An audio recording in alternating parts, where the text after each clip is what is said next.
প্রথমেই বলি ভিডিওটা কিন্তু সবার জন্য নয়, যারা ইউনিভার্সিটিতে পড়ো অর্থাৎ ইউনিভার্সিটির আন্ডারে যারা এলএলবি করছো 3 বছরে তাদের জন্য।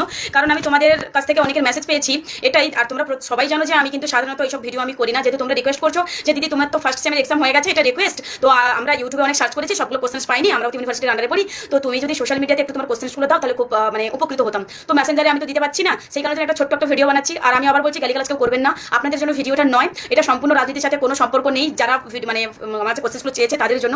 তো চলো আমি কোশ্চেন্সগুলো এখন সবগুলো কোশ্চেন্স একসঙ্গেই দিচ্ছি।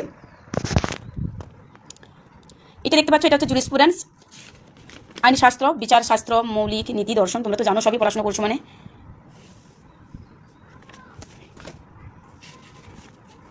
এটা ল অফ কন্ট্রাক্ট, আইন চুক্তি। দেখে নাও কোশ্চেন্সগুলো। আইন চুক্তি মানে তো জানো, আইন যা বৈধ, চুক্তির গঠন, কার্যকারিতা, বাস্তবায়ন। ভালো করে দেখো, ক্ষতি চুক্তি ভঙ্গের প্রতিকার সম্পর্কে আলোচনা আর কি।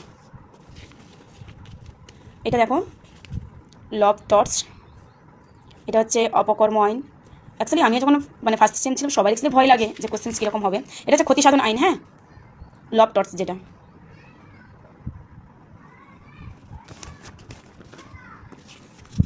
এটা হচ্ছে ফ্যামিলি ল, ফ্যামিলি ল মানে তো জানোই সবাই, পারিবারিক আইন। আর পারিবারিক আইন মানে তো জানো, পরিবারে যেসব ঝামেলাগুলো হয়, প্রথমত হচ্ছে ডিভোর্স, ভরণ পোষণ, এইসব আর কি, আর কিছু নয়। অ্যাকচুয়ালি যাদের ভিডিওটা দেখছো সবাইগুলো একটু শেয়ার করো, হ্যাঁ। আমি কিন্তু সবার জন্য নয়, অ্যাকচুয়ালি যাদের দরকার তারাই ভিডিওটা দেখো। প্রপার্টি ল, সম্পত্তি আইন।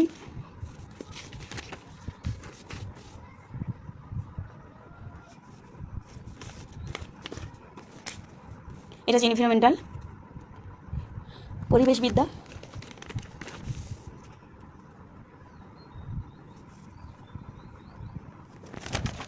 চলো তোমরা তো সকলেই দেখলে।